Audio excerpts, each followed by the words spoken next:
Now I am discussing about the LC oscillations. Already మనం LC oscillations గురించి discuss చేసాం previous క్లాస్లో. Just మళ్ళీ ఒకసారి క్లియర్గా ఒక ఐడియా కోసం మనం LC oscillations అంటే ఏం లేదు. ఇక్కడ మీకు ఆల్రెడీ చెప్పిన కదా, కెపాసిటర్ ఏం చేస్తాం, మనం ఇండక్టర్ కనెక్ట్ చేస్తాం. ఆ ఇండక్టర్ కనెక్ట్ చేసినప్పుడు ఆటోమేటిక్గా దీని నుంచి ఎనర్జీ దీనికి ఎనర్జీ ట్రాన్స్ఫర్ అవుతుంది. మ్యాక్సిమం దీని మీద ఎనర్జీ ఉందంటే దీని మీద జీరో, దీని మీద మ్యాక్సిమం ఎనర్జీ అంటే దీని మీద జీరో. సో కెపాసిటర్ సి అనుకుందాం, ఇండక్టెన్స్ ఇవ్వాలి.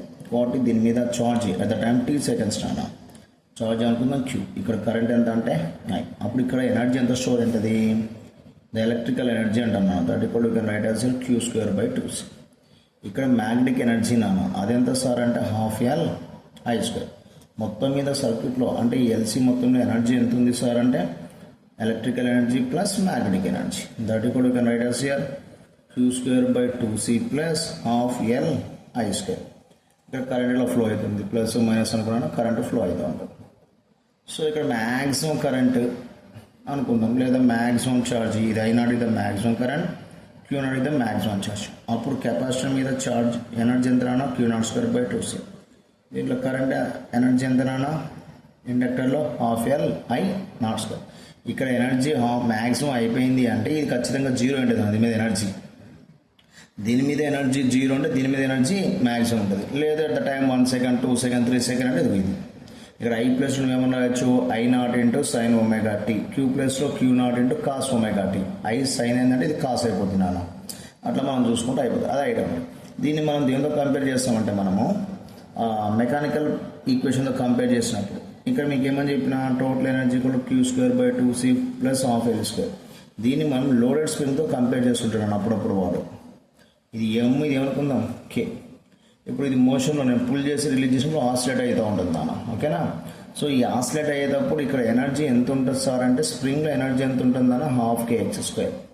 ఈ బాడీ యొక్క వెలాసిటీ అంటే ఈ స్ప్రింగ్ X డిస్ప్లేస్మెంట్ అంటే X అనేది ఎక్స్టెన్షన్ అనుకున్నప్పుడు అట్ ద టైం ఈ బాడీకి వెలాసిటీ ఎంత ఉందంటే V అనుకుంటే అప్పుడు దీనికి ఎనర్జీ ఉంటుందన్న కైనెటిక్ ఎనర్జీ ½ ఇప్పుడు టోటల్ ఎనర్జీ ఎంత ఉంటుంది సార్ అంటే ఇక్కడ మనం కంపేర్ చేసుకున్నప్పుడు నాన్న టోటల్ ఎనర్జీ నాన్న ½ KX² ప్లస్ ½ ఓకేనా.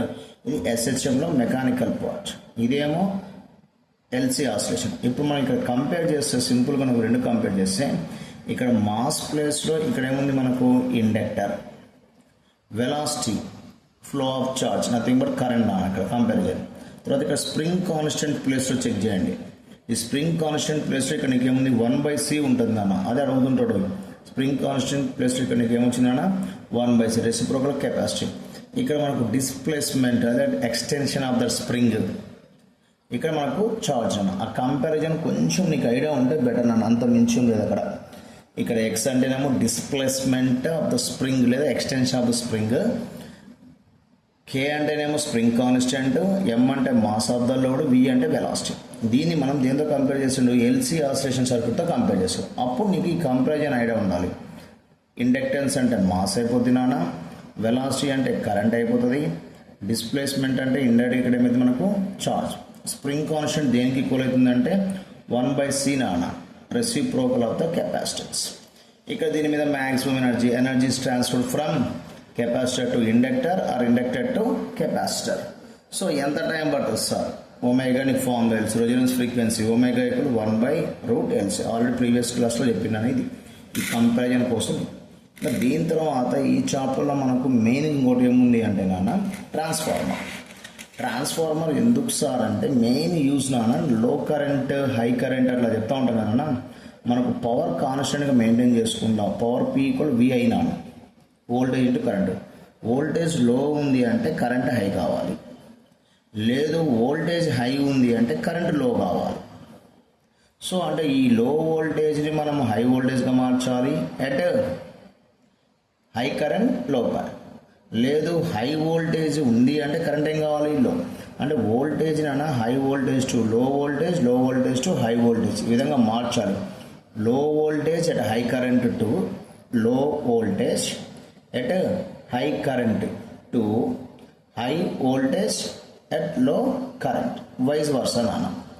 Low voltage high current to high voltage లో కరెంట్ లేదా రివర్స్. ఈ విధంగా మార్చాలంటే మనం యూజ్ చేసే డివైజ్ని ట్రాన్స్ఫార్మర్ అంటాం.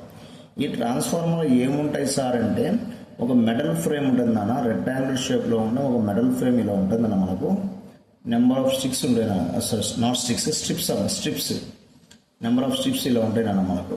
ఓకేనా, ఒకదాని మీద ఒకటి దాని. సో ఇక్కడ కాయిల్ ఉండేది, ఇక్కడ కూడా ఒక కాయిల్ ఉండేది. సో దీన్ని ప్రైమరీ కాయిల్ అంటే దీన్ని ఏమంటాం, సెకండరీ కాయిల్ అంటాం. ఈ ప్రైమరీ కాయిల్లో నెంబర్ ఆఫ్ టర్న్స్ N1 తీసుకుంటే సెకండరీ కాయిల్లో N2. ఇక్కడ కరెంట్ ప్రైమరీ కాయిల్ I1, ఇక్కడ కరెంట్ ఎంత I2. ఎప్పుడైతే ఇక్కడ కరెంట్ ప్రైమరీ కాయిల్లో చేంజ్ అవుతుంటే ఆటోమేటిక్గా మనకు కొంత ఈఎంఎఫ్ డెవలప్ అయ్యి దానివల్ల ఫ్లెక్స్, ఓకేనా, ఫ్లెక్స్ డెవలప్ అయ్యి ఈఎంఎఫ్ డెవలప్ అయ్యింది. ఇక్కడ కరెంట్ పాస్లో చేంజ్ అవుతుందంటే ఇక్కడ మనకు ఈఎంఎఫ్ డెవలప్ అయింది. మ్యూచువల్ ఇండక్షన్ కాన్సెప్ట్ నాన్న. కాబట్టి transformer is working on the principle of mutual induction. So because of ప్రైమరీలో మనకి ఈఎంఎఫ్ ఎంత డెవలప్ అయింది డ్యూ టు సెల్ఫ్ ఇండక్షన్ వల్ల. నీకు ఫార్మ్ తెలుసు, that equal to d5/dt. Number of turns ఉన్నాయి కూడా N1 × d5/dt. సెకండరీ కాయిల్ ఎంత ఈఎంఎఫ్ డెవలప్ అయింది, that equal to N2 × d5/dt. ఇక్కడ నేను d5 సేమ్ తీసుకున్నాను, ఎందుకంటే మ్యూచువల్ ఇండక్షన్లో ఇక్కడ ఎంత ఫ్లెక్స్ ఉంటుంది ఇక్కడ కూడా అంతే ఫ్లెక్స్ అన్న. కాబట్టి ఇప్పుడు మనం E1/E2 చేసిన లేదా E2/E1 చేద్దాం.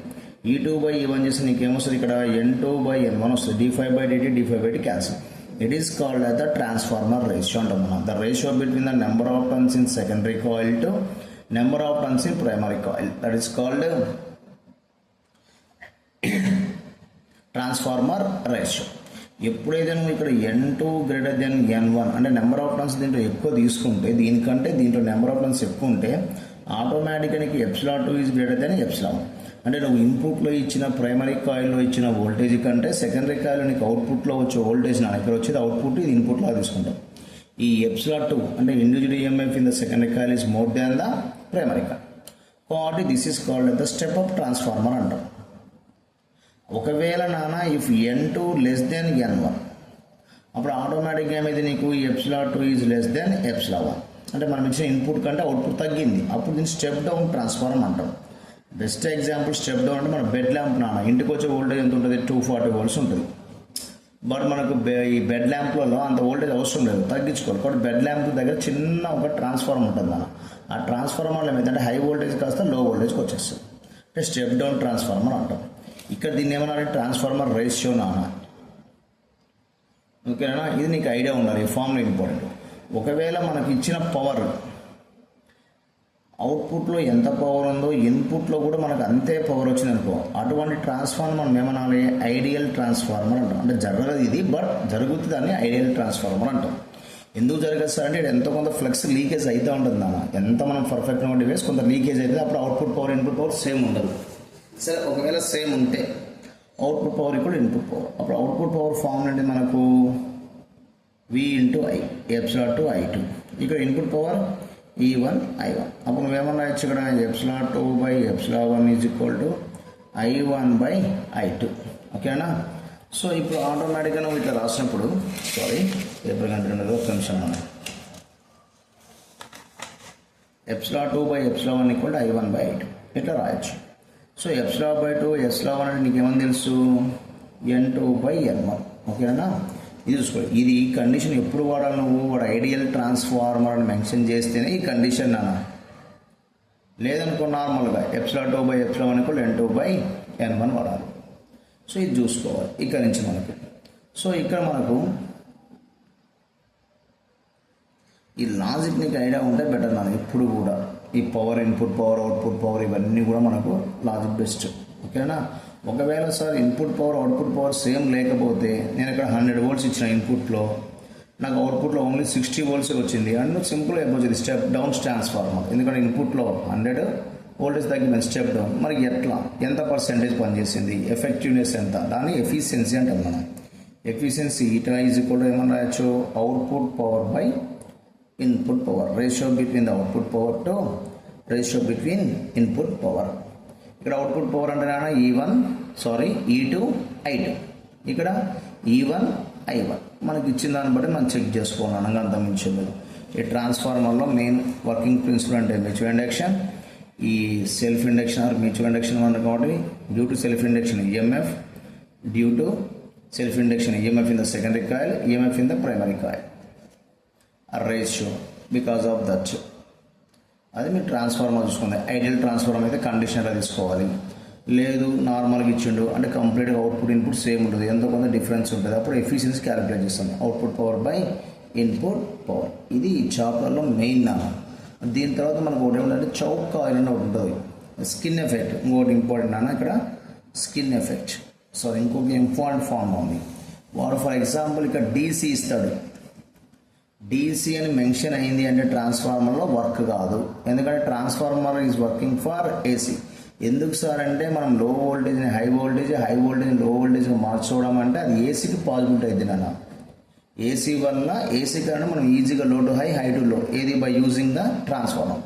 అదే నువ్వు డీసీ కరెంట్కి ఈ ట్రాన్స్ఫార్మర్ నేను వర్క్ చెప్తామా సార్ అంటే పాసిబిలిటీ కాదు. డైరెక్ట్ కరెంట్ అంత ఈజీ కాదు నాన్న. మరి ఏసీ కరెంట్లో డైరెక్ట్, డీసీ కరెంట్లో డైరెక్ట్ కరెంట్, ఆల్రెడీ కరెంట్లో రెంట్లో ఏది డేంజర్ సార్ అంటే ఏసీ కరెంటే డేంజర్. ఎందుకు సార్ అంటే మనం డీసీ కరెంట్లో మ్యాక్సిమం వాల్యూ ఎంత అంటే I0, అంతే. సర్క్యూట్లో పోయే కరెంట్ మ్యాక్సిమం ఎంత అంటే I0. అదే నువ్వు ఏసీ తీసుకున్నావు అనుకున్నాను, ఏసీలోకి నువ్వు మ్యాక్సిమం కరెంట్ I0 అని చెప్తే ఇక్కడ సర్క్యూట్లో పోయే కరెంట్ ఎంత IRMS అంటాం. సర్క్యూట్లో కరెంట్ ఎప్పుడు కూడా RMS వాల్యూనే చెప్తాం నాన్న, IRMS అంటాం. మరి ఈ సర్క్యూట్లో మ్యాక్సిమం ఎంత కరెంట్ పోగలుగుతుంది సార్ అంటే నీ ఫార్ములా ప్రకారం IRMS కూడా ఏమన్నా వస్తుంటావు I0/√2. దీని నుంచి నాకు I0 కావాలంటే √2 టైమ్స్ √2 ఇంటూ IRMS. అట్లా మనం చెక్ చేసుకోవాలి, √2 టైమ్స్ అవుతుంది. కాబట్టి ఆటోమేటిక్గా దీంట్లో పోయే కరెంట్ కంటే దీంట్లో పోయే కరెంట్ కొంచెం ఎక్కువ ఉంటుంది మనం. అట్లా AC is more dangerous than DC. AC maintenance, DC maintenance అవన్నీ జనరల్ నాన్న మన థియరీ మళ్ళీ చూసుకోవచ్చు. ఇది √2 టైమ్స్. ఇట్లా కొంచెం నీకు ఐడియా ఉంటే బెటర్. ఈ ట్రాన్స్ఫార్మర్ కూడా ఎల్సీ ఆసిలేషన్స్, ఈ లోడెడ్ స్ప్రింగ్తో SHMతో కంపేర్ చేసినప్పుడు ఆ ఈక్వేషన్స్ అదంతా మనం చూసుకుంటే నీకు కొంత క్లారిటీ వస్తే బెటర్ నాన్న. దీని తర్వాత మనకు చౌక్ కాయిల్ ఉంటుంది. చౌక్ కాయిల్ అంటే ఏం లేదు, మన ట్యూబ్ లైట్ ఉంటుంది, గడ్డలా ఉంటుంది. ట్యూబ్ లైట్ ఉన్నప్పుడు నాన్న దీనికి ఇట్లా బ్యాటరీ ఇట్లా వచ్చి బ్యాటరీ కనెక్ట్ చేసిన తర్వాత మళ్ళీ ఇట్లా చిన్న గడ్డ ఉంటుంది ట్యూబ్ లైట్ కింద. దాంట్లో ఉండేది LR సర్క్యూట్ నాన్న. ఎందుకు సార్ అంటే కరెంట్ను కంట్రోల్ చేయాలి. ఈ ట్యూబ్ లైట్లో వచ్చే కరెంట్ కంట్రోల్ చేయడం కోసం రెసిస్టెన్స్ ఒక్కటి పెట్టాం అనుకో, పవర్ కన్జంప్షన్ పెరిగిపోతుంది. పవర్ P ఈక్వల్ మనకు ఫార్ములా ఉంటుంది I²R. ఒకవేళ పవర్ RMS లేదా తీసుకుంటే వీ గాట్ హియర్ IRMS² అన్న. యావరేజ్ పవర్ తీసుకున్నాం IRMS² అంటే IRMS I0/√2 అట్లా ఆ విధంగా నాన్న. సో పవర్ కన్జంప్షన్ మ్యాక్సిమం ఎంత పవర్ కన్జ్యూమ్ చేస్తాడో మ్యాక్సిమం I మ్యాక్సిమం అంటే R అట్లా చూసుకుంటాం. కాబట్టి ఈ సర్క్యూట్లో పవర్ కన్జంప్షన్ పెడితే ఇప్పుడు నువ్వు ఓన్లీ రెసిస్టెన్స్ వాడినప్పుడు ఒక రెసిస్టెన్స్ మాత్రమే ఉంచుకుంటే సార్ నేను కంట్రోల్ కోసం L వాడినంటే పవర్ కన్జంప్షన్ పెరుగుతుంది. అది కొంచెం మనం కంట్రోల్ చేయాలి అంటే ఖచ్చితంగా ఏం చేయాలా, ఈ రెసిస్టెన్స్కు లో రెసిస్టెన్స్కు హై ఇండక్టెన్స్ కనెక్ట్ చేయాలి. సో చౌక్ కాయిల్ అంటే నాన్న that is the LR circuit with లో రెసిస్టెన్స్ హై కండక్టెన్స్, అంతే, అంత మించదు. జనరల్గా ఓన్లీ ఇప్పుడు మనం power for example power P formula ఏమన్నా వస్తున్నా I² into R, I plus ఏమన్నా వస్తాం V/R హోల్² ఇంటూ R. ఓకేనా. ఎప్పుడైతే నువ్వు ఈ LR అంటే రెసిస్టెన్స్కు L అనేది యాడ్ అవుతుందో అప్పుడు ఆటోమేటిక్గా సర్క్యూట్లో నీకు రెసిస్టెన్స్ ఏమొస్తుంది, ఇంపిడెన్స్ అంటాం మనం. Z √R² plus XL². ఇప్పుడు కరెంట్ I ఏమొస్తుంది V/Z. అంటే ఇక్కడ Z వాల్యూ ఇది లేనప్పుడు ఉన్న ఇంపిడెన్స్ కంటే ఇది యాడ్ అయినప్పుడు వచ్చే ఇంపిడెన్స్ కొంచెం పెరుగుతుంది అన్న. సో ఇది లేదనుకో, ఇండక్టెన్స్ లేదు, అప్పుడు ఆటోమేటిక్గా నీకు ఏముంటుంది, రెసిస్టెన్స్ మాత్రమే ఉంటుంది. అప్పుడు impedance in circuit is nothing but resistance. ఎప్పుడైతే నువ్వు ఇండక్టెన్స్ ఆ రెసిస్టెన్స్కి ఇండక్టెన్స్ యాడ్ అవుతుందో అప్పుడు ఆటోమేటిక్గా సర్క్యూట్లో ఇంపిడెన్స్ అనేది కొంచెం పెరిగింది. ఇంపిడెన్స్ పెరిగిందంటే ఆటోమేటిక్గా కరెంట్ వాల్యూ ఏమైతే అది కూడా V/Z ఫార్ములా ప్రకారం రెడ్యూస్ అయింది. కరెంట్ రెడ్యూస్ అయిందంటే పవర్ కన్జంప్షన్ ఎక్కడ, ద రెసిస్టర్ ఆల్సో రెడ్యూస్, అంటే మన పవర్ కన్జంప్షన్ తగ్గిపోతూ ఉంటుంది అన్న. కాబట్టి మనం ఇక్కడ కంట్రోల్, ఈ కరెంట్ను కంట్రోల్ చేయడం కోసం passing to the tube light గుండా వాడకుండా పోయే తప్పున్నానా ఈ కరెంట్ కంట్రోల్ చేయాలని నువ్వు ఖచ్చితంగా ఉంటుంది Chowk coil importance. Chowk coil యొక్క యూజ్ ఏంటి అంటే to control the flow of current. ఓకేనా. సో రెసిస్టెన్స్ వాడవచ్చు అంటే పవర్ కన్జంప్షన్ పెరిగిపోద్ది. కాబట్టి ఇండక్టెన్స్ LR రెసిస్టెన్స్తో పాటు ఇండక్టెన్స్ LR సర్క్యూట్, అప్పుడు ఇది లో ఉండాలి, రెసిస్టెన్స్ లో ఉండాలి, L హై ఉండాలి. So that is the Chowk coil. అంత మించి ఇక్కడ ఇదే ఫార్ములా, వేరే ఫార్ములా ఏం రాదు.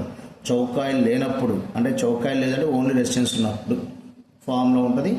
ఇది ఉన్నప్పుడు జెడ్ వాల్యూ ఎంత జస్ట్ ఐడియా ఉంటుంది సార్. ఇంకా పవర్ కన్జంప్షన్ ఫార్ములాస్ మనకు తెలుసు. P=I²R.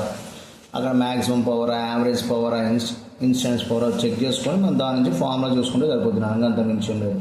So that is about the AC చాప్టర్లో అది ఉంటుంది. తర్వాత మనము ప్రాబ్లమ్ సాల్వ్ చేసుకుందాం in the next class. Thank you.